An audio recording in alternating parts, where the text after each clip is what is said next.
Get Naloxone, save a life. The U.S. is in the midst of a massive opioid epidemic, with tens of thousands of overdose deaths and millions more addicted to illicit drugs. It's gotten so bad the Surgeon General has issued the first advisory in 13 years, urging more people to carry the overdose-reversing drug Naloxone. During an overdose, synthetic drugs like heroin or fentanyl flood the brain and lock onto the opiate receptors, causing breathing to become dangerously slow.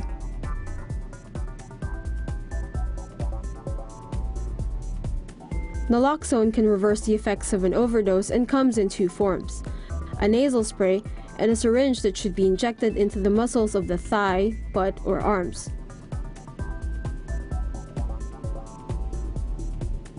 The emergency medication works by knocking the opioids out of the receptors in the brain, blocking and temporarily reversing the effects for 30 to 90 minutes.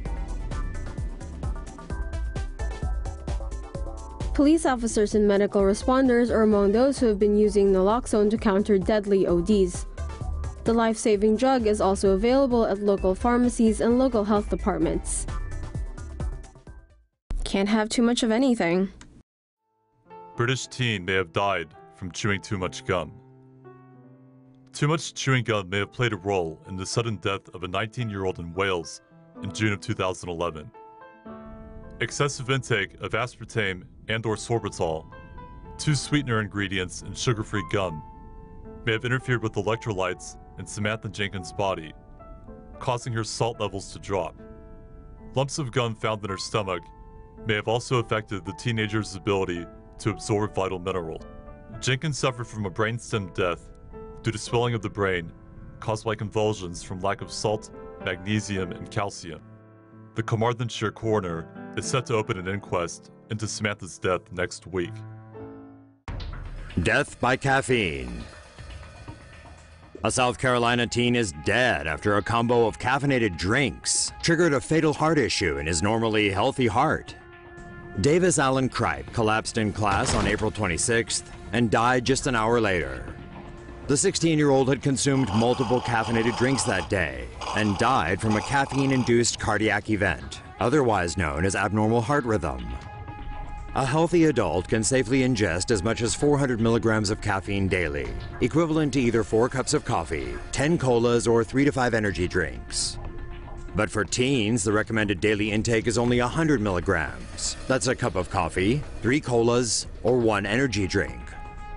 Caffeine prompts the release of the stress hormone norepinephrine, too much of which can cause rapid or irregular heart rate. Not enough blood is pumped into the body as a result, thus damaging or shutting down the brain and other organs. People who have died from caffeine overdoses also experienced seizures, with some reportedly choking on their own vomit. Caffeine does have certain benefits, and the vast majority consume it with no negative effects. But experts warn it should be taken in moderation, especially for kids and adolescents. People are getting high on anti-assquake drugs. The U.S. Food and Drug Administration is investigating a diarrhea medication with opiate-like effects. Federal health officials said the drug Imodium has caused several overdoses and cites the nation's opiate abuse problem. According to NBC News, many of the overdoses were accidental, but users have been taking Imodium to help curb cravings for highly addictive opioid drugs. Imodium, also known as loperamide, is intended to control the Hershey squirts. In high doses, the drug is extremely dangerous and could cause heart problems. The FDA warned those prescribed the drug to contact their doctor if they experienced heart-related symptoms. The FDA also recommended restricting over-the-counter sales of Imodium, similar to other easily abused medications, as they consider it a cause in heart failure cases. So maybe having a little case of the Mississippi mudslides is the least of your worries. World Health Organization says hot dogs, bacon, and ham do increase cancer risk. A confusing report released Monday by a branch of the World Health Organization concluded that eating processed meats such as bacon, hot dogs, and ham increases the risk of bowel cancer. The International Agency for Research on Cancer's report comes after a panel of experts reviewed years of investigation into the links between processed meat and cancer. But even then, the panel's conclusion was not unanimous. Only 15 of 22 members agreed with the conclusions, while the other 7 disagreed or abstained. The report places processed meat in the agency's Group 1 category, joining alcohol, cigarettes, ionizing radiation, and diesel engine fumes. This means there is sufficient evidence to suggest processed meat causes cancer. The news provoked some humorous responses online, with the Dylan one vowing to help prevent cancer by eating everyone's bacon. While it didn't take long for the smug vegetarians to also come out of the woodwork.